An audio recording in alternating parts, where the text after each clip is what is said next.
Good morning and welcome. We are waiting for some technical adjustments to be made because, as you know, we have also online audience. So as soon as that will be settled, we'll be starting very soon. Thank you for your patience. Thank you.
Good morning, Honourable Minister, Principal of the College, colleagues from Eair. Welcome to the Malta College of Art, Science and Technology, MCAST. We welcome those who are here on campus with us and also those who are online. I'm Daniela Blagojevic, Director Communications at the College, and I will be presenting for the coming 3 days. It's a great pleasure and privilege for us to be hosting the 44th edition of the EAIR Forum, Accelerating the Future of Higher Education. The forum brings together academics, researchers, higher education management to share experiences, research outcomes, and also create opportunities for networking, bringing all of us together. So during this forum, we really appreciate your active participation and your active discussion, which will hopefully lead to reflections and action. So first off, I'd like to start with some practical information.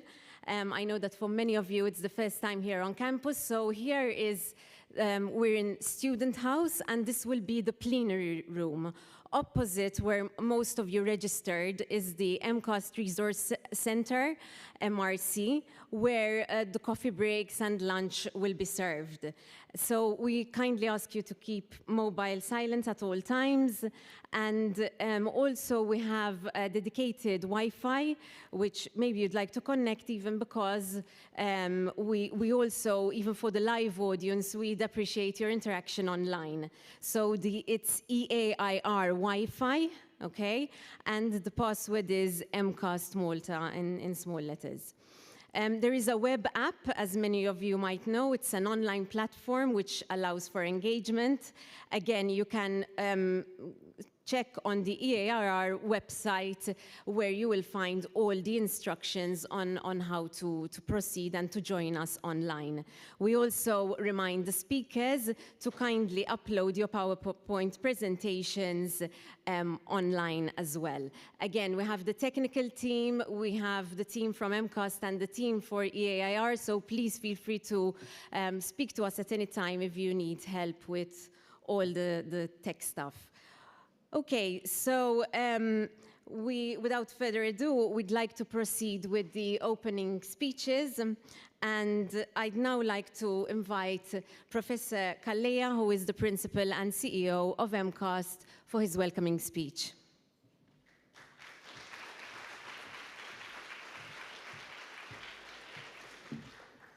Well, good morning, everyone. I've already welcomed you to Malta, so I won't repeat myself again, but this is the time to welcome you to MCAST. This is our college, of which we are very proud. And as Daniela was saying, we work as a team, or we try to work as a team at all times, because that is what makes success. Teamwork works, and I'm proud to work with my team over here. And this has led us to invite your society to come over to Malta. And I'm very glad to see that this is happening, that you have arrived safely, that you are enjoying the heat that we have prepared for you so meticulously, making sure that temperatures go beyond 35 degrees. But the conference is something different from the temperatures outside. However, I must first and foremost thank the Minister for Education for being here with us today. He is a very busy person because he has a huge portfolio. Under his portfolio, there is youth, there is sports, there is education at all levels, and research and innovation. So you can imagine the huge portfolio that Dr. Grima holds, but notwithstanding, he has also appreciated the fact that you are here in Malta, because research at this college is pretty new. We started seriously about research in 2018. But now we are, I wouldn't say cruising at 35,000 feet, but we are somewhere between 15 and 35,000 feet. So we are moving at a fast speed. We have a very good team. You will see when you go for your coffee breaks, the minister after this morning session, he will inaugurate a visualization wall where we will give the opportunity to our students to simulate any type of learning, from changing the tire of a Airbus 380 to hairdressing and grooming and all the rest. So they will experience through technology what it means to be in a college such as ours. It's a state-of-the-art. I thank Clifford, who is here, he's Director for Research, and others who have made this possible. We have been working on this for quite some time because we want research to be attractive to our students. And when we thought about accelerating the future of higher education, this is what we have in mind. When COVID hit us, and it hit you as well, you acted very fast, I'm sure. The same with us. COVID hit us in March 2020. And in March 2020, we were all online as if we were trained to go online for the last 3-4 years.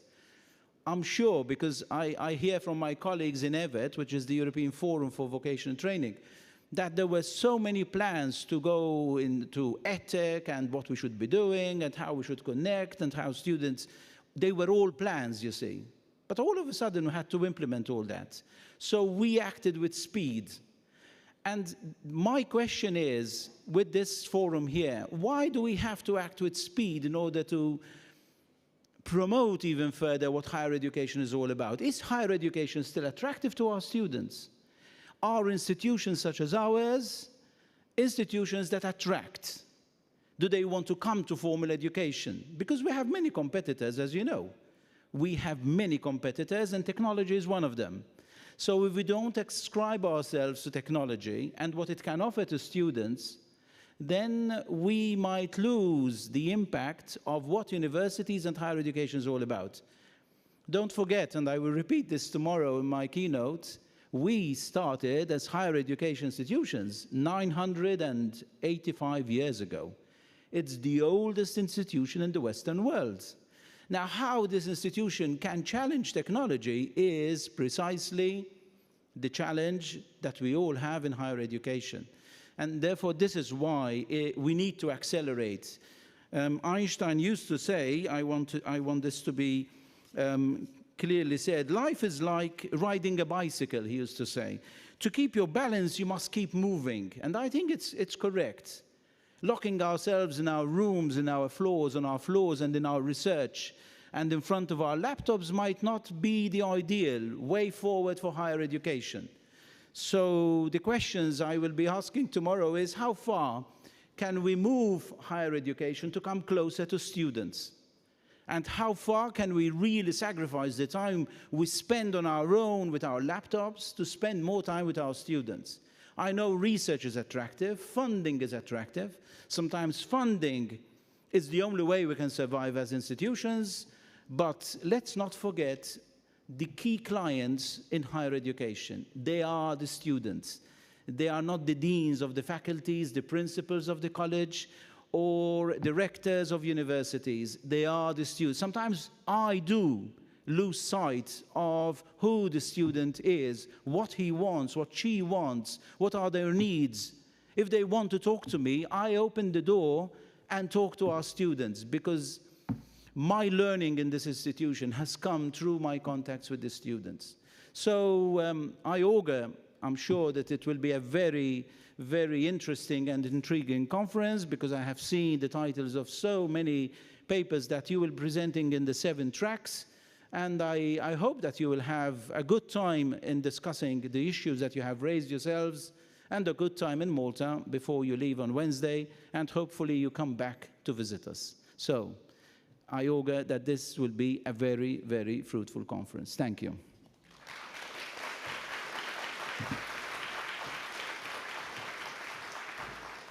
Thank you, Professor Kallea. We'll now have a live chat with Dr. Nicoline Frolich, who will join us online. She's the EAIR chair.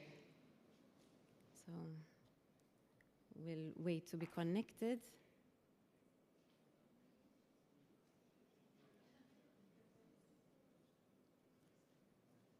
So, can you hear me? I was muted, I'm sorry. Yes. So, Hi, welcome to this conference. I wish I was there with you. I should have been there, but I attracted COVID just a small week ago, so I had to stay home here at the University of Oslo. Nevertheless, I am really looking forward to this conference, and I just want to use a few words to say thank you. Thank you to MCAST, which has taken on to host this conference. Thank you to the Ministry of Education, which has supported the conference. Thank you to all the assistants, to staff, and all presenters, and all participants.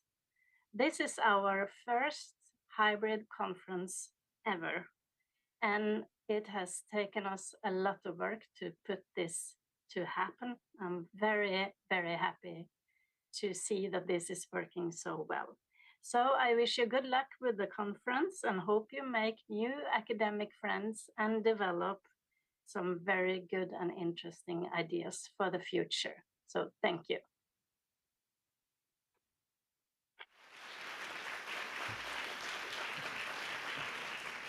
Thank you very much for being with us, even if it's online. We hope we will have the opportunity to host you some other time here in Malta. So I now invite your colleague and Vice President of Eair, Mark O'Hara.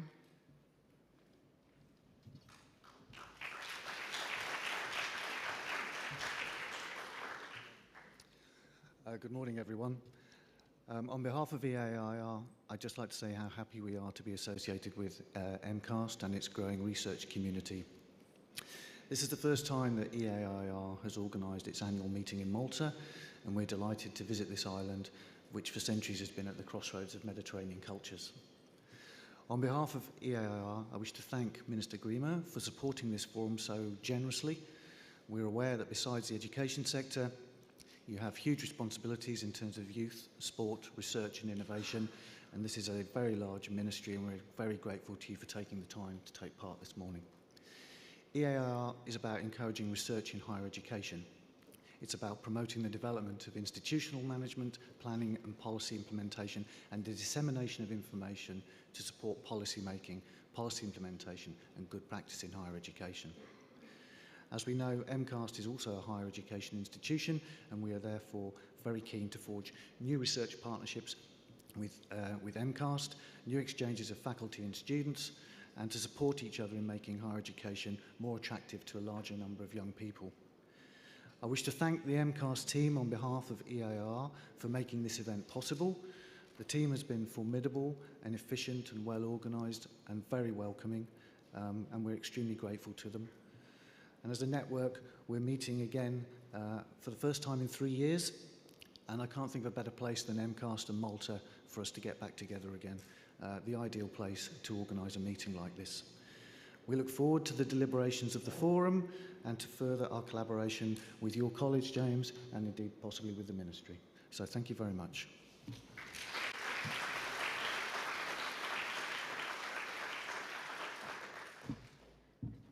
I now invite our Minister for Education, Sport, Youth Research and Innovation, Honourable Clifton Grima, and thanks are owing to the Ministry as one of the main sponsors of EAIR here in Malta.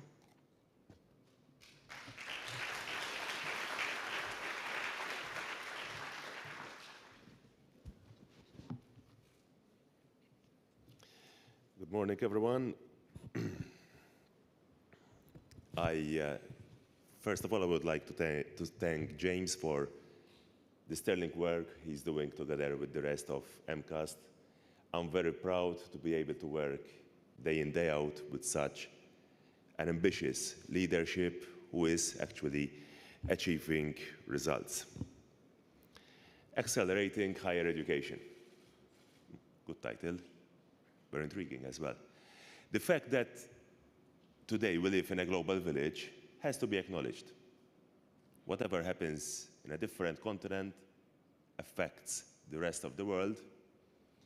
And here, I would like to refer to the fact that we're talking about accelerating the future of higher education. As in all other aspects of life, the moment education stops evolving, it's the moment it becomes irrelevant. It might be a bold statement, but I think that it is a realistic one. In the sense that, as the previous speakers mentioned, for example, during COVID, we had to adapt ourselves. The educational institutions across the globe had to adapt themselves. Students had to adapt themselves. Educators had to do the same. And everyone was able to do that because the tools were already there. So, in order to ensure progress, in order to ensure sustainability, one has to be able to plan the way forward. One has to be ambitious, one has to be realistic, but the most important thing is that together, keeping in mind that the student is at the center of any educational system, with other important stakeholders, such as the educators, being there, we have to give our contribution in order to ensure the relevance of our educational systems. And we have to maximize the resources at hand. And I think that is very important that we are here today at MCAST. MCAST opened its doors 21 years ago. I was still a teenager, but I remember thinking about the way our country was evolving.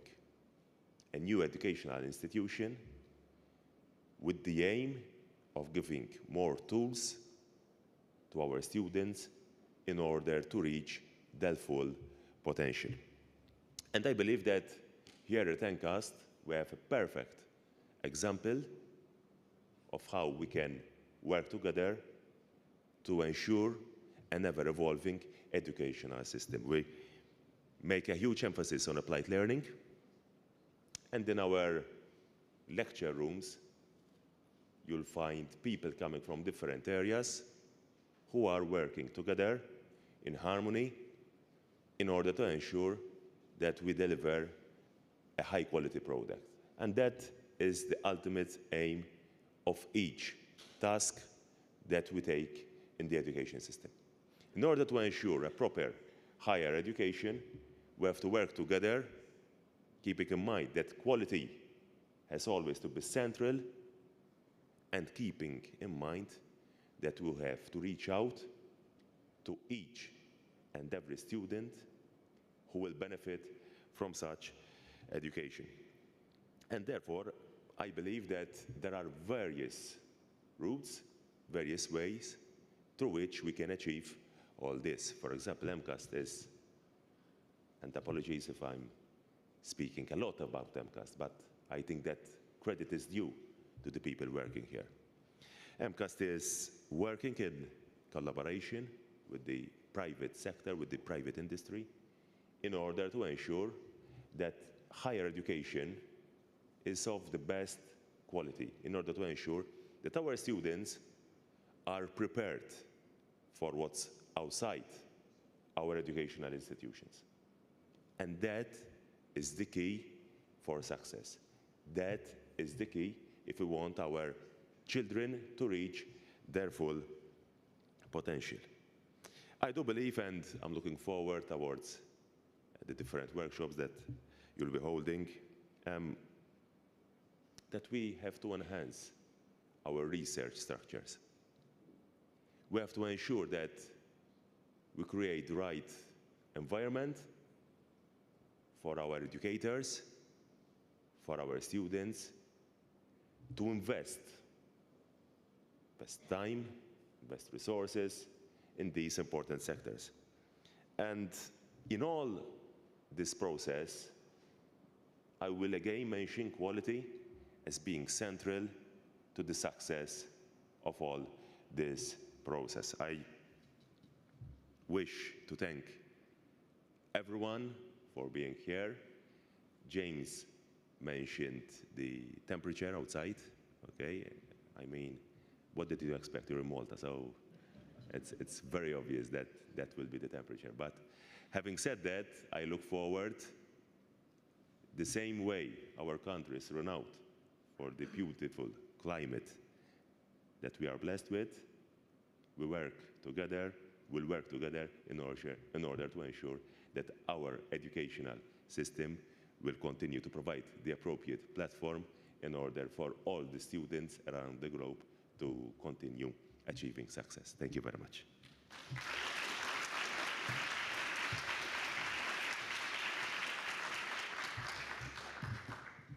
Thank you very much to our first three speakers. Thank you, Minister Grima. Minister Grima and Professor Kalleo will be now excused as they will be inaugurating the visualization wall, which all guests can also see later on at the new building MRC. Okay, thank you so much. So the next presentation will last for around 40 minutes. We're slightly late on time, but we will catch up as we go along.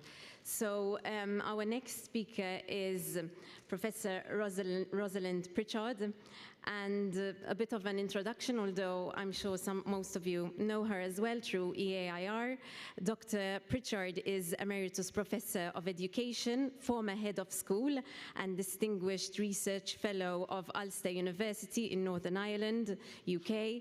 She still lectures and supervises on degree, which she established in her university, a master's in teaching English to speakers of other languages. She's also a member of the Royal Irish Academy and of the British Academy of Social Sciences.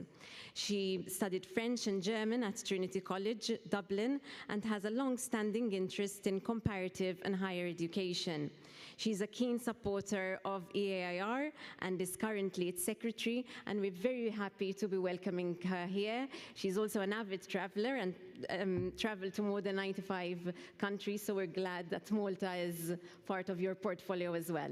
Welcome, Professor Pritchard. We welcome you to this keynote speech.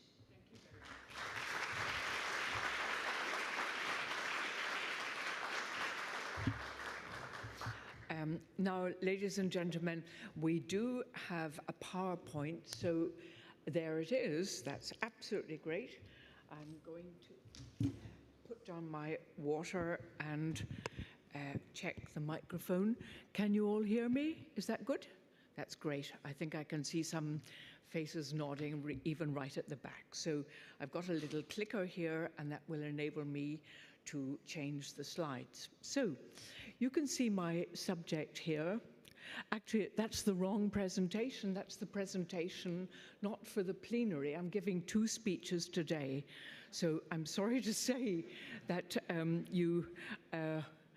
if you could get the keynote speech, which should be dated, it will say values in higher education.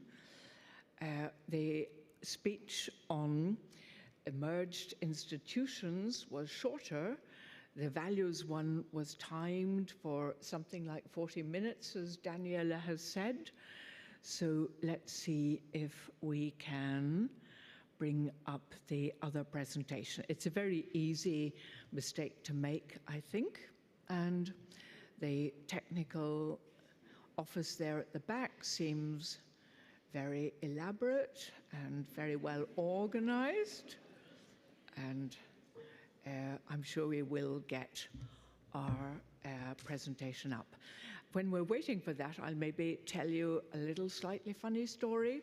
So, it can be so difficult to pronounce foreign names sometimes.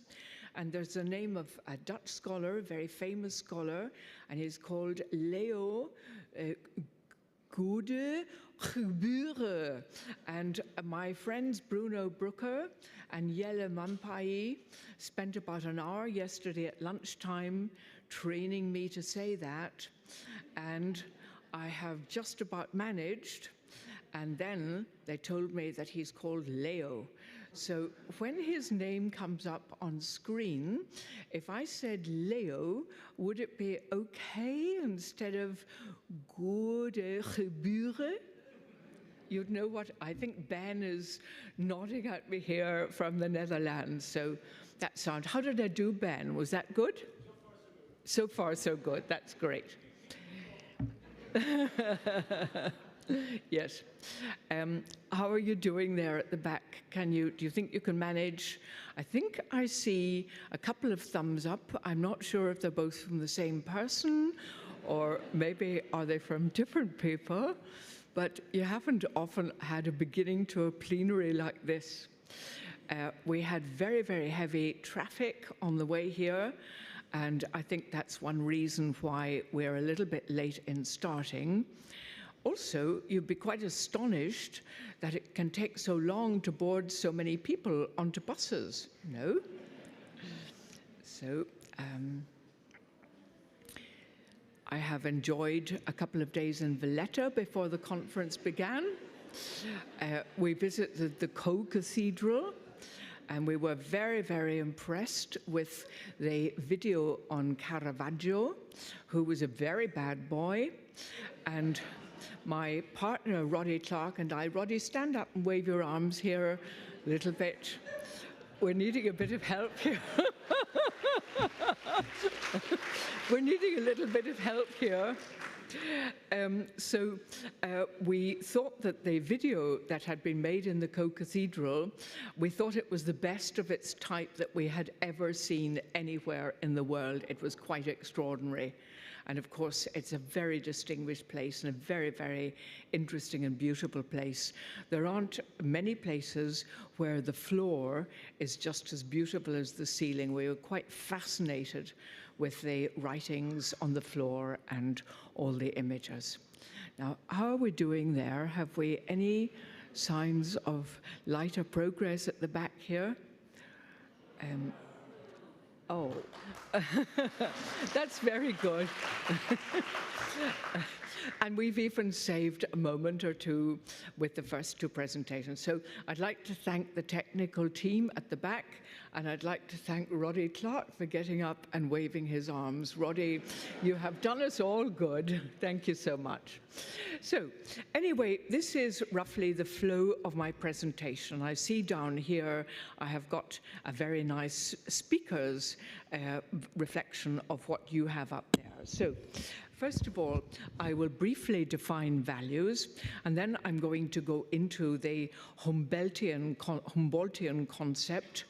And we have René Kremko here, and René has worked for many years in Humboldt, and we had our conference there last year. So René, you stand up and wave your arms around here. We need a bit of light entertainment here. Then the main parts of my speech, there will be about 4 of them. So I'm going to deal with knowledge and truth and freedom of speech. I can't cover the whole Humboldtian model, I think you'll understand. And then I'll be looking at people in higher education, staff and students, and I'm going to think how happy they are or not. And then I'm going to think about private values and public values in higher education, and I'm going to put forward an argument that public values are very important in a higher education system. And finally, just one slide on knowledge as a treasure, which I firmly believe it is. I think that's one of the things that has fascinated people in the study of higher education. So, what are values? Well, there's not much difficulty in defining values.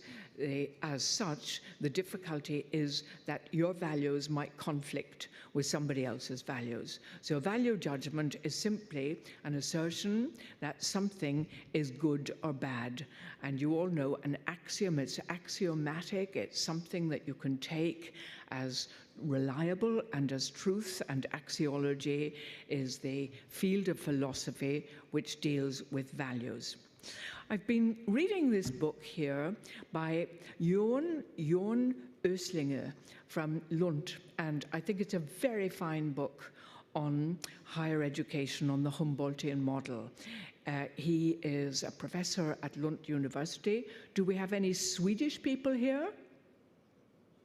Would you like to wave your arms a little bit? We still need a bit of light entertainment here before total normalization takes place. So anyway, I think this is a work of profound scholarship, and I actually wrote to him about it to congratulate him, and I sent him a PDF of one of my own, and if you like, I'll show you the book, and if you like, I could give you a PDF of this book too, that I'll show you in about 2 slides from now. So, Oestlinger thought that Humboldt came to light and came into value when there was public stress, at times when healing and inspiration were needed. For example, after World War II, in the 1990s, and also at the turn of the millennium. And as we see later, as students, the millennials, as they're called, they have come into a difficult world, difficult in a different way, but certainly a period of some stress. And a quotation from Oestlinger, Wilhelm von Humboldt has been invoked as a rhetorical concept for those who fought against utilitarianism and market adaptation. And those of you who know German and know something about German literature, you might remember Schiller, Friedrich Schiller, and his contempt for what he called bread study. It meant Brotstudium. It meant that you shouldn't just be undergoing higher education in order to earn your crust of bread. He thought there should be more to it than that. Now, like many religions, the Humboldtian ethos is an essentialist ideal, and it has never fully been realized, even in the German higher education system. So it is a construct that has webbed, it has ebbed and flowed and ebb und Flut, and it has become more important at times of stress. This is the book of my own, The End of Elitism, and in this there's a long chapter on German higher education, the classical university, and I'm going to base my little model. I'm going to go through the Humboldtian values fairly quickly, and then I want to move on to some modern things. So, this is a picture of Humboldt. I like pictures, actually. I think pictures are a good anchor sometimes for what you have to say. And Humboldt University type is synonymous, it's eponymous. Humboldt has given his name to this university type, and it has spread really throughout many countries of the world. For example, East Central Europe, Hungary and Poland, I know have been very much influenced by that ethos, and also some of the great research universities like Johns Hopkins in the States. It's been incompletely realized, but it is one of the very greatest paradigms of higher education. And Oestlinger thinks that the German scholarship is unbeatable when it comes to thinking about universities. I wrote down a little quotation here. Basic research on cardinal academic issues. Germany remains a scholarly nation in a class by itself. I think that's very great praise. So, the summary of Humboldtian values, there's a little slide for each one of these. First of all, the unity of teachers and learners. Education is not a commodity, something to be bought or sold, and both are there for knowledge. And I think there are beautiful words in German for this. Beide sind für die Wissenschaft da, both are there for knowledge. Knowledge does not belong just to the teacher or to the professor. Knowledge is also the prerogative of the student. Then we have the unity of research and teaching, and this involves rediscovery in teaching. The teacher or the professor rediscovers the elements that he used or she used nowadays in creating knowledge. We have the unity of knowledge, knowledge as one spirit which is dominated by philosophy. Now, this was a controversial thing. There was the battle of the faculties, but actually in the United Kingdom, we offer doctorates in philosophy, and this is a kind of a transfer from the German ethos. Then we have got Bildung, which is the German concept of education, and the word is used usually in the original German because it has a wider lexical field than simply education. Bild means a picture, Bildung means a picture of yourself through building your knowledge and through the process of higher education. So it is Bildung durch Wissenschaft. It is a personal transformation through education. And finally, we have the freedom of research and teaching. Now, I know we have started very late. I think I'm going to make that do me with those 5 points on the Humboldtian ethos, because it's going to make it too long otherwise, and I note that it's 10:20. So I'll have mercy on you, and I know you'll be wanting to try and keep up to the time as well. But Danielle has promised me a little bit of extra time. So I'm going to flip through these then.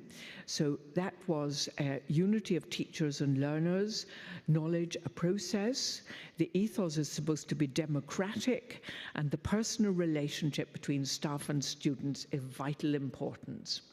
Unity of research and teaching, I've given a brief explanation of that already. Unity of knowledge, that is not a fashionable concept nowadays, but I think if we knew enough about knowledge, I think we would be able to connect the different subjects of knowledge, and of course interdisciplinarity is very important. Then Bildung, the concept of wholeness, the self as a picture, a work of art, and also an aversion to competition and over-specialization. And then freedom for teachers and learners, to the extent that in Germany, traditionally the students have been allowed to take their exams when they were ready. We don't do that in the United Kingdom. We do sudden death examinations. But anyway, it's part of the freedom to be able to take your exams when they're ready. Now, a neoliberal model of higher education, this is a very well-trodden track. So there's only one slide on this here. So a move away towards private for-profit funding, market forces, competition, entrepreneurial ethos. Education is rather a commodity to be bought and sold, particularly if you charge very high fees, as we do in the United Kingdom. And I have based what comes subsequently on the British model and experience of higher education. Knowledge is supposed to be useful and oriented to vocational purposes.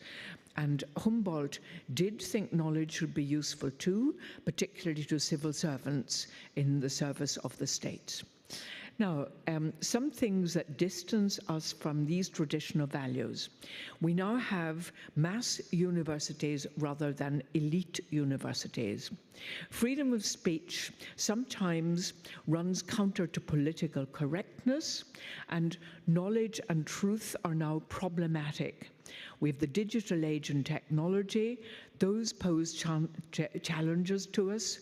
And then high fees, I've already mentioned our high British fees, and the danger of dark money maybe over-influencing the curriculum or indeed corrupting it sometimes. And then we can have the tension, I'm afraid, between private and public values. Let's have a little look now at knowledge and truthfulness and fact. So the actual nature of knowledge.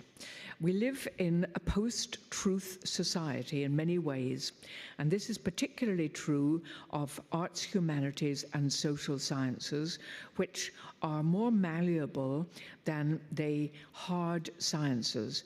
I remember being at a conference on higher education, the University of Oxford, and I don't know if you know the phrase navel gazing. It means you look at your own tummy, or nitpicking. It means you're always picking out little things from your hair. And it became so irritating that one of the delegates spoke up and he said, well, I am fed up with all this stuff about knowledge. I am an engineer, and believe me, the second law of thermodynamics is true.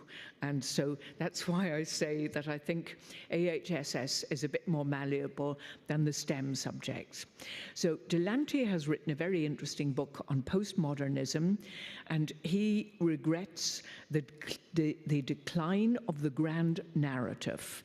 And individuals now construct their own narratives, and there seems, Delante believes, to be nothing that provides a principle of cultural unity or an independent criterion of legitimacy.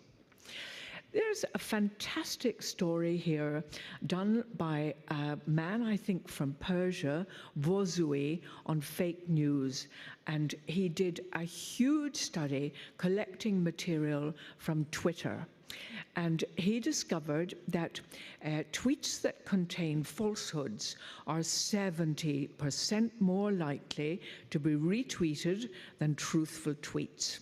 And they can reach 1,500 people on Twitter faster than truthful tweets. That's quite difficult to pronounce, actually, truthful tweets.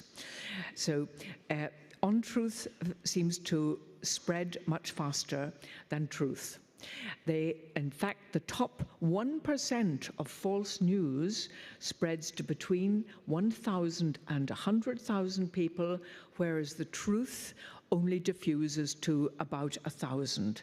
That's not very many. And sensationalism and something that is highly charged emotionally tends to be super tweetable, as Donald Trump knew very well. Isn't that right? So that is on fake news. Now, I have 3 slides here about academic honesty, and I'm thinking here about values in higher education.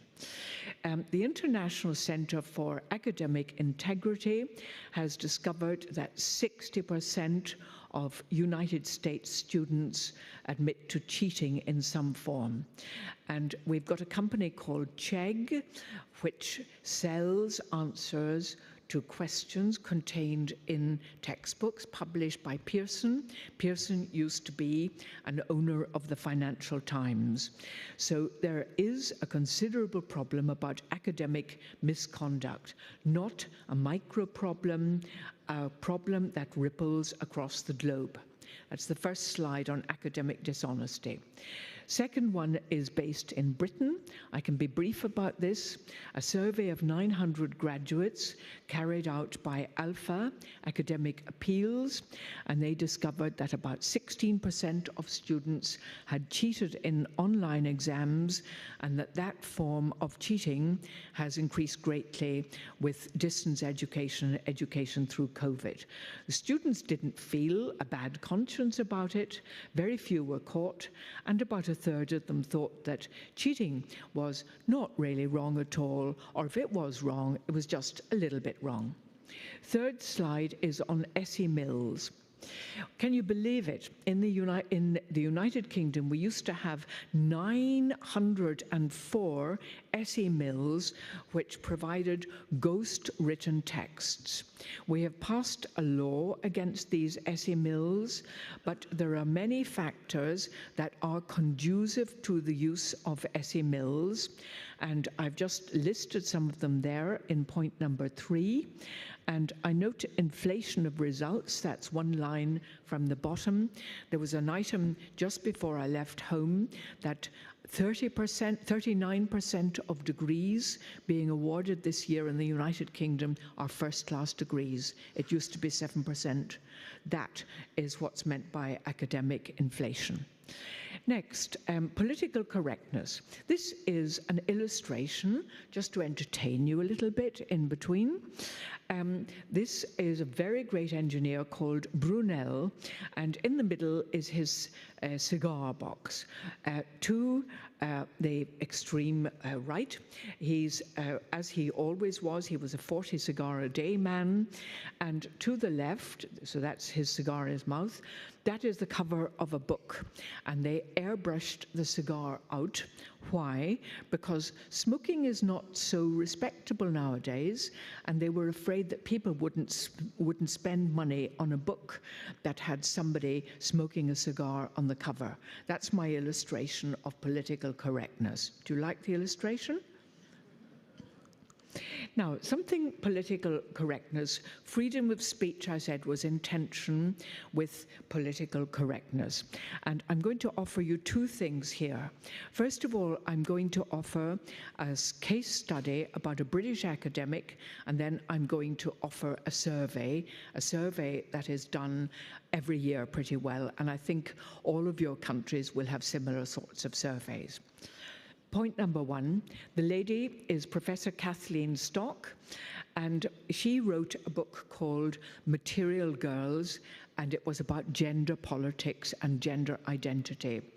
And the book has been, I've read reviews of the book and has been really very highly rated, but she was a believer that biological identity actually meant something, and that it is, when it comes to law and policy, that it's not always enough just to say, right, I'm Rosalind Pritchard, Roddy, I'm a man, okay?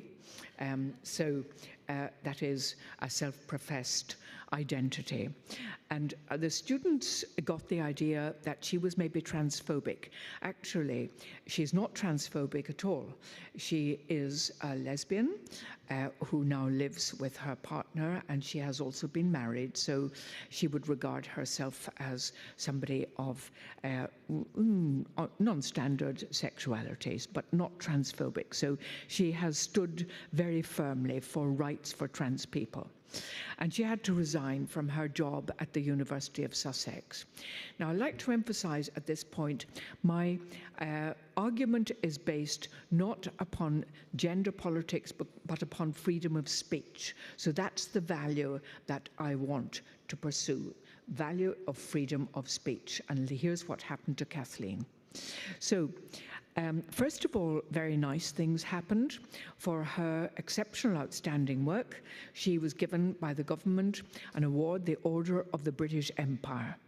And a lot of people objected to this because they thought maybe that she was transphobic. But I don't think she was transphobic. 400 people defended her, and a lot of people were critical of her. The professor, Adam Tikel, said, I'm really concerned that we have masked protesters putting up posters calling for the sacking of somebody for exercising her right to articulate her views.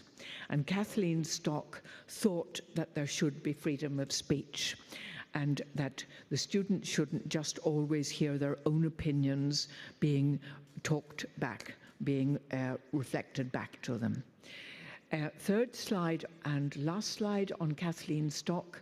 She believed that if we'd had legislation, that it would have made a real difference to her case, and that in the United Kingdom, we don't understand the value of freedom of speech.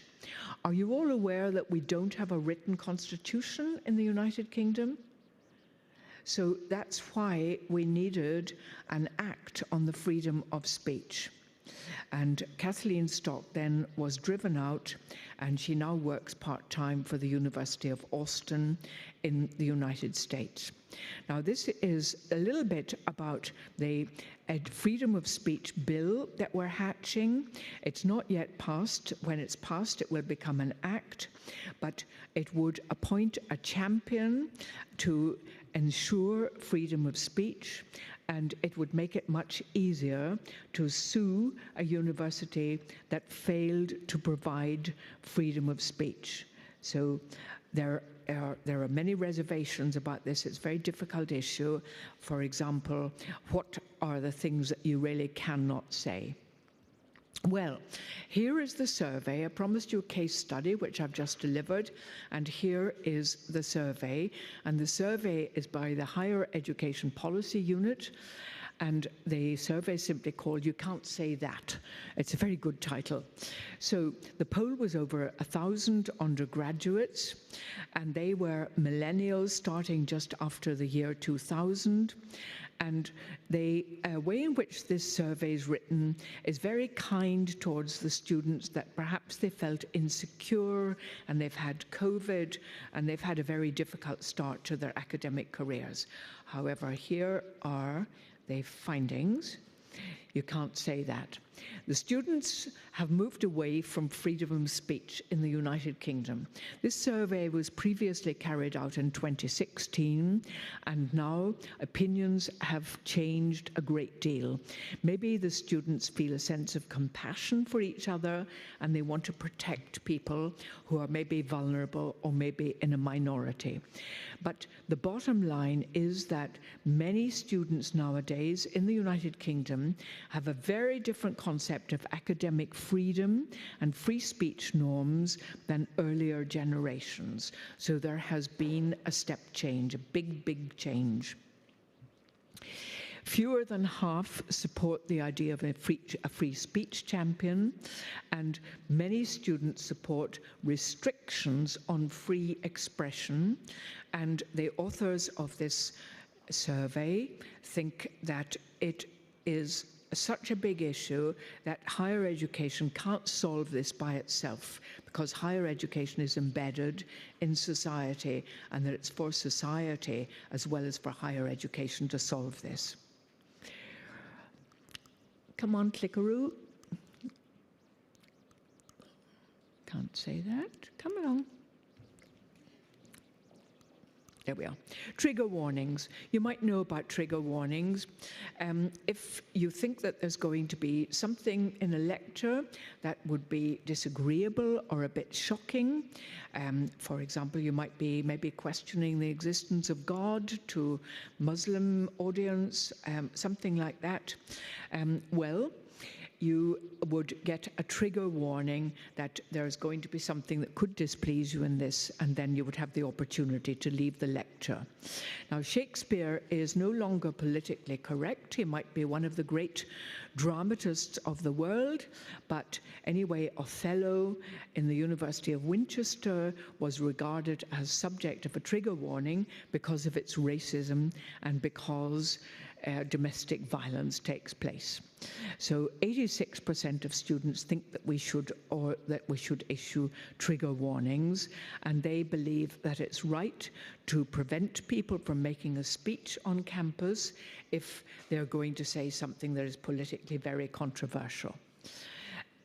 Freedom of speech is extremely important for democracy, and these are two professors from Harvard, Levitsky and Seiblatt, and they believe that this can be how democracies die. And freedom, the lack of freedom hollows out the center, especially when it is combined with the love of money and the love of profit. Now we come to happiness in higher education. Happiness, the staff, the students, and their relationship. Here I'm thinking of the unity of teachers and learners. So staff in British academia are very stressed, and much more stressed than the general population, and they do the equivalent of 2 unpaid days of work every week. So they work very hard indeed. Staff stress is partly due to being evaluated all the time. So they're evaluated for teaching and for research and for their impact knowledge exchange framework. Kinman and Ray have carried out a survey on stress in academia, and 3/4 of the sample said that they found their jobs very stressful, and sometimes it was high or very high, and even unacceptable. This is, again, an illustration to amuse you a little bit. That was the most popular article in the Times Higher in the year 2019. And if you think those men are a nasty-looking lot, they're meant to be an illustration of the toxic university. So this was an ironic piece, but I think it was a very hard-hitting piece that was very widely read. Now we come to the survey, the Student Academic Experience Survey. I know other countries carry these out too, and this was again done by the famous HEPI, Higher Education Policy Institute, on a lot of students, over 10,000. Student happiness levels are low. You can see about 16% compared with about 33% in the population at large, lower than for the general public. Only a minority feel that they've got good value for money, with 35%. It's going up slightly now after COVID, but anyway, people are not at all satisfied with VFN, value for money, and particularly with some lecturers striking now. The students object to this very much because it diminishes face-to-face contact. In fact, when asked, what contributes to your sense of belonging at your institution? What makes you feel good, in other words? Approachable staff, approachable, accessible staff was one of the top-rated factors, and also living close to other students. So the personal contact is deeply sought after and deeply valued. And I'm sorry to say that many complain about the tuition fees and about the lack of face-to-face contact. Graduates emerge from our system with debts of about £45,000. I converted that into dollars, and there's a widespread feeling that fees are too high. We actually may have a co-author of this study, Ariane de Gaillardon. Is Ariane here by any chance? Hello. So you're being quoted here, Ariane, and the people feel a sense of pessimism, anger, pressure, worry, and dread with this debt hanging over them, and they despair of ever being able to pay it off. So fees can alter this precious unity of teachers and learners, and the funding system has a deep influence upon the relationship between staff and students. Now, these high fees are justified by the story that the government tells that the higher education is of advantage to you in your private life. So the emphasis upon the private value of higher education rather than the public value. Private value has high economic value to the individual in salaries, benefits, nobility, and also it has a social value, life expectancy, children do better, personal status. So economics and your social role both benefit from higher education. Public value of education has been much less championed. So we have economic and social value again, a good contribution to the tax base, more workforce flexibility, less reliance on handouts. And you can see the other things here. Crime rates tend to be lower in well-educated society. There's increased giving, better civic life, and appreciation of diversity. Also, nowadays, very important, the ability to use technology. Now, some downsides of capitalism in higher education. Some years ago, we had Sheila Slaughter, who's a very famous scholar in higher education. I'm sure our colleagues from the States will know of her work particularly.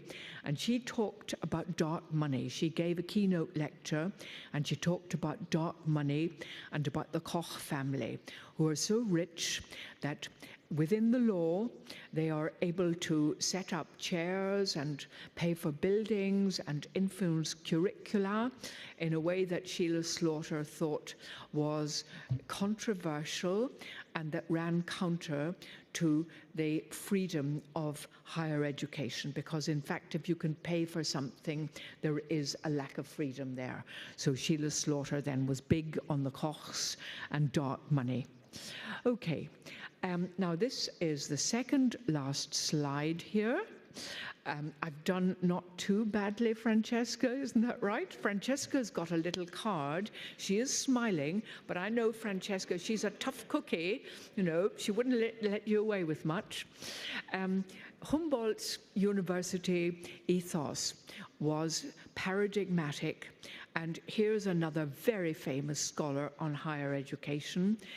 He is one of the best stylists in the English language, in my opinion, Cardinal John Henry Newman.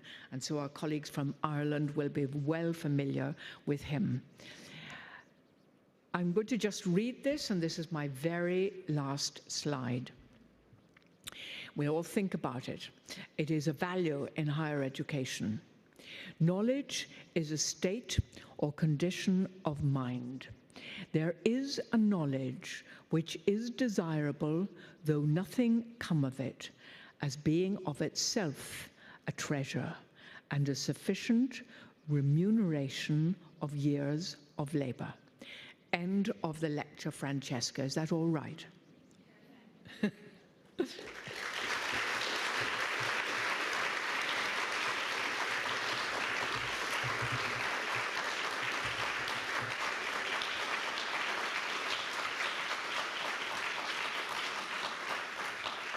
you give me your hand, please? Would you give me your hand?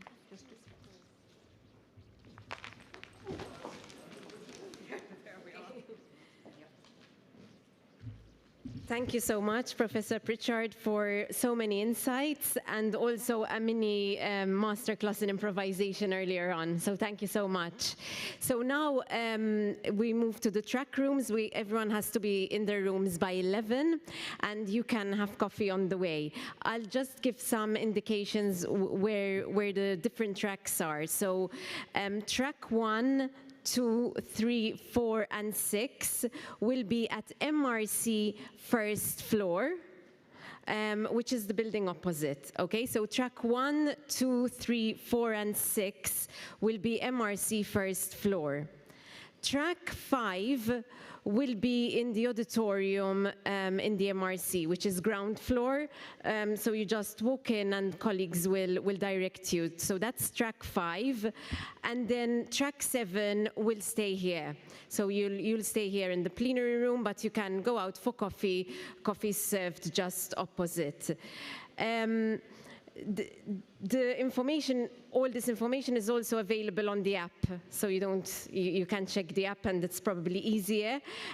Lunch will be served at 12:45 till 2 p.m. Okay, 12:45 till 14 hours. So that will also be ground floor at MRC. So everything is within reach. It's just opposite if you're here, or within the same building if you're in MRC. Okay, the registrations can't take place now, but during lunch, correct? So those of you who haven't registered yet, you'll have a chance to do so during the lunch break, which is longer. So thank you once again to the speakers and to you for being here. Thank you.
Okay.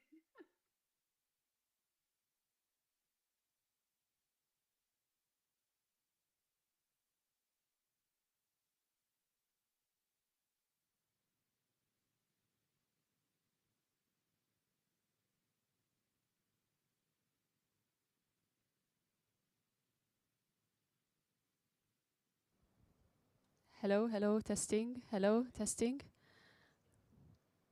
Okay, I can.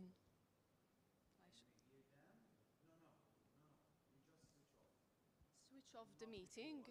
No, not the call. We need to hear them from in the hall. Can you ask her to talk to us? Saskia, could you please talk to us? Yeah, hi There you there. go. Can you hear me? We Okay. can. Thank you. Cheers.